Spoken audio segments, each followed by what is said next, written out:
S, ನಮ್ಮ ಇಡೀ set ಆಗಿರುವಂತಹ ಟೀಮ್ ಸ್ಟೇಜ್ ಮೇಲಿದೆ. ಅದೇ ಪ್ರೇಮ್ ಸರ್, ನಿಮ್ಮ ಹಾಗೂ ಅರ್ಜುನ್ ಜನ್ಯ ಸರ್ ಅವರ ಕಾಂಬಿನೇಷನ್ ಏನಿದೆ ಅದು ಸಿಕ್ಕಾಪಟ್ಟೆ ಸೆಟ್ ಆಗಿದೆ. ನಮ್ಮೆಲ್ಲರಿಗೂ ಒಂದು ಕುತೂಹಲ, ನಿಮ್ಮಿಬ್ಬರ ಕಾಂಬಿನೇಷನ್ ಬರುವಂತಹ ಸಿನಿಮಾಗಳು ಬರೀ 1-2 ಹಾಡು ಅನ್ನೋದಲ್ಲದೆ ಒಂದು ಆಲ್ಬಮೇ ಹಿಟ್ ಆಗುವಂತಹ ಒಂದು ಆಲ್ಬಮು. ಆ ಸ್ನೇಹ ಆಗಿರ್ಬೋದು, ನಿಮ್ಮಿಬ್ಬರ ಬಗ್ಗೆ ಇರುವಂತಹ ಪ್ರೀತಿ ಅಭಿಮಾನ ಆಗಿರ್ಬೋದು. ಸೊ ನಿಮ್ಮಿಬ್ಬರ ವರ್ಕಿಂಗ್ ಸ್ಟೈಲ್ ಹೇಗಿರುತ್ತೆ ಅಂತ ತಿಳ್ಕೊಳ್ಳುವಂತ ಕುತೂಹಲ ನಮ್ಮೆಲ್ರಿಗೂ ಇದೆ. ಏನಿಲ್ಲ, ಅವನು ಅಷ್ಟು ಸೀರಿಯಸ್ ಆಗಿ ಕಂಪೋಸ್ ಮಾಡ್ಕೊಡಲ್ಲ ನನ್ಗೆ. ಹಂಗಂತೀರಾ? ನೀವು ಸಾಮಾನ್ಯವಾಗಿ ಕಂಪೋಸಿಂಗ್ ಅಂದ ತಕ್ಷಣ ಈಗ ಹಂಸಲೇಖ ಅವ್ರು ನೋಡಿದೀನಿ, ಲೆಜೆಂಡ್ರಿ. ಅವ್ರೇನ್ ಮಾಡ್ಬಿಡ್ತಾರೆ, ಬೆಳಿಗ್ಗೆ 6 ಗಂಟೆಗೆ ಕರೀತಾರೆ, ಬಾರೋ ನಮಗೆ ಕೂರಿಸ್ಬಿಟ್ಟು ಒಂದು ಸಾಲ ಹಾಕೊಂಡು ಪಕ್ಕದಲ್ಲಿ ಮಹಾಭಾರತ, ರಾಮಾಯಣ, ಒಂದು ಹಾರ್ಮೋನಿಯಂ, ಇಳಿಯೋದು ಸರ್ ಹಂಗೇನೆ. ನಂದು ಹಂಗೆ ಆ ಥರದ್ದು ಯಾವ್ದಿಲ್ಲ. ಇವನ್ ಎಲ್ಲಿ ಐಡಿಯಾ ಬರುತ್ತೆ ಅಂದ್ರೆ, ರೋಡಲ್ಲಿ ಹೋಗ್ಬೇಕಾದ್ರೆ, ಬಿರಿಯಾನಿ ಮಾಡ್ಬೇಕಾದ್ರೆ, ಆಮೇಲೆ ಸಮಥಿಂಗ್ ನಾವು ಏನಾದ್ರು ಕಿತ್ತಾಡ್ಬೇಕಾದ್ರೆ, ಈ ತರ ಮಾತಾಡ್ಬೇಕಾದ್ರೆ, ಇಲ್ಲ ಅಂತಂದ್ರೆ ಬನ್ನಿ ಸರ್ ಎಲ್ಲ ಊಟಕ್ಕೆ ಹೋಗೋಣ ಅಂತ, ಆ ತರದ ಜಾಗದಲ್ಲೇ ಐಡಿಯಾ ಬರುತ್ತೆ. ಆ ತರದಲ್ಲೇ ಹೇಳ್ತಾನೆ ನನ್ಗೆ ಎಲ್ಲಾನು. ಆ ತರ ಕಂಪೋಸ್ ಮಾಡ್ತಾನೆ. ಅದಾದ್ಮೇಲೆ ಅದನ್ನ ರೆಡಿ ಮಾಡ್ತಾನೆ ಗೊತ್ತಾ. ನಿಮ್ಗೆ ಅವಾಗ ಹೋಗಿ ಕೀಬಿಡ್ಬೇಕು ಗೊತ್ತಿರ್ತಾರೆ ಇದನ್ನ ಹೆಂಗೆ ಬಣ್ಣ ಕಟ್ಬೋದು ಅಂತ. ಬಟ್ ಇನ್ ಮಿಕ್ಕಿದೆಲ್ಲ ಲಲ ಬಾಯಲ್ಲೇ ಹೇಳ್ತಾನೆ ನನ್ಗೆ, ಅಲ್ಲೇ ಬರೀತೀನಿ ನಾನು. ಸೊ ಅದರಿಂದ ನನಗೆ ಒಂದು ಸೆಟ್ ಆಯ್ತದೆ. ಜನ್ಯಜಿ ವರ್ಕಿಂಗ್ ಸ್ಟೈಲ್ ಏನ್ ಹೇಳಿದ್ರು ನಮ್ಮ ಪ್ರೇಮ್ ಸರ್ ಅವರು, ಸುಮ್ನೆ ಓಡಾಡ್ತಾ ಅಲ್ಲಿ ಇಲ್ಲಿ ಟೈಮ್ ಪಾಸ್ ಮಾಡ್ಬೇಕಾದ್ರೆ, ಊಟ ಮಾಡ್ಬೇಕಾದ್ರೆ, ಟ್ರಾವೆಲ್ ಮಾಡ್ಬೇಕಾರೆಲ್ಲ ಹಾಡುಗಳು ಉಟ್ಕೋತಾಳತ್ತೆ ಅಂತ ಹೇಳಿ. ಏನ್ ಸರ್ ಅದ್ ಏನ್ ಕನೆಕ್ಷನ್ ಸರ್ ಅದು? ಆ ವೇವ್ ಲೆಂತ್ ಏನ್ ಸರ್ ಅದು?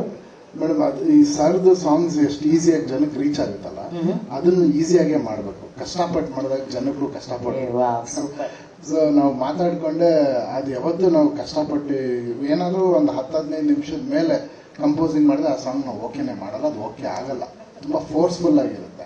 ಯಾವಾಗ ತಮಾಷೆ ಈ ಹಾಡು ಆಕ್ಚುಲಿ ನಮ್ಮ ಸ್ಟುಡಿಯೋ ಮೇಲೆ ಅಡಿಗೆ ಮಾಡ್ಕೊಂಡು ಒಂದು 2-3 ಸಾಂಗ್ ಈ ಫಿಲ್ಮ್ದು ಮೇನ್ ಹುಕ್ ಲೈನ್ಸ್ ನ ಟಕ ಅಂತ ಬಂತು. ಸರ್ ಲಿರಿಕ್ ಹೇಳೋದು, ಸರ್ ಸೂಪರ್ ಆಗಿದೆ, ಇದು ಹಿಂಗೆ ಹಾಡ್ಬೋದಲ್ಲ ಅಂತ ರೆಕಾರ್ಡ್ ಮಾಡ್ಕೊ ಅಂತಾರೆ. ಆಮೇಲೆ ತುಂಬಾ ಒಂದು ತಿಂಗಳು ಗ್ಯಾಪ್ ಆದ್ಮೇಲೆ, ಸರ್ ಅವತ್ತೊಂದು ರೆಕಾರ್ಡ್ ಮಾಡಿದ್ವಿ ನೋಡಿ ಅಂತ ಅಲ್ಲಿ ತೆಗೆದು ಈ ಚೆನ್ನಾಗಿದೆ ಇದಕ್ಕೆ ಪಲ್ಲವಿ ಅದೆಲ್ಲ ಮಾಡೋಣ ಅಂತ will sit and work on it. ಆಮೇಲೆ ಅರೇಂಜ್ಮೆಂಟ್ ಇದೆಲ್ಲ ಮಾಡೋಕ್ಕೆ ತುಂಬಾ ಟೈಮ್. ಈ ಪ್ರಾಜೆಕ್ಟ್ ಸ್ಪೆಷಲಿ ಇದು ಒಂದು ತಪಸ್ತರ ಮಾಡಿದ್ದೀನಿ.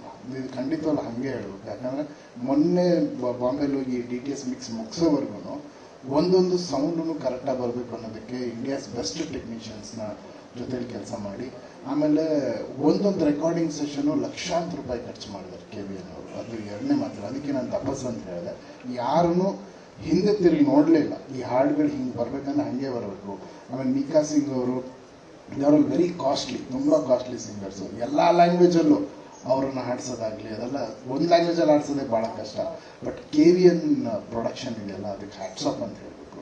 ಆ್ಯಂಡ್ ಪ್ರೇಮ್ ಸರ್ ಪ್ಯಾಷನ್, ಅವರು ಕನ್ನಡದಲ್ಲಿ ಚೆನ್ನಾಗಿ ಮಾಡೋಣ, ಬೇರೆ ಲ್ಯಾಂಗ್ವೇಜಲ್ಲಿ ಸ್ವಲ್ಪ ಅಡ್ಜಸ್ಟ್ ಮಾಡೋಣ ಅನ್ನೋ ಮಾತೆಲ್ಲ ಮಗ. ಕನ್ನಡಕ್ಕೆ ಎಷ್ಟಿದೆ ಅದಕ್ಕಿಂತ ಡಬಲ್ ಬೇರೆ ಲ್ಯಾಂಗ್ವೇಜಲ್ಲಿ ನಾವು ಮಾಡಬೇಕು, ಅಲ್ಲಿ ನಮ್ಮ ಹಾಡು ನುಗ್ಗಬೇಕು ಅನ್ನೋದು ಅವರೊಂದು ಇದು. ಆ ಪ್ಯಾಷನ್ ಎಲ್ಲ ಸೇರಿ ಈ ಆಲ್ಬಮ್ ಆಗಿದೆ. ಇದೊಂದು ಡಿವೈನ್ ಪ್ರೋಸೆಸ್ ಕೇಳಿದೆ. ಇಟ್ ಇಸ್ ನಾಟ್ ಜಸ್ಟ್ ಒಂದು ಕಂಪೋಸಿಂಗ್ ಒಂದು ಸಿನಿಮಾ ಅಲ್ಲ, ಇದೊಂದು ಪೂಜೆ ತರ ಮಾಡಿದ್ದೀವಿ. ಕನ್ನಡಿಗರ ಮೆಚ್ಚಿನ ನಿಮ್ಮ ನ್ಯೂಸ್ 18 ಕನ್ನಡ ಈಗ ವಾಟ್ಸ್ಆಪ್ನಲ್ಲಿಯೂ ಲಭ್ಯ.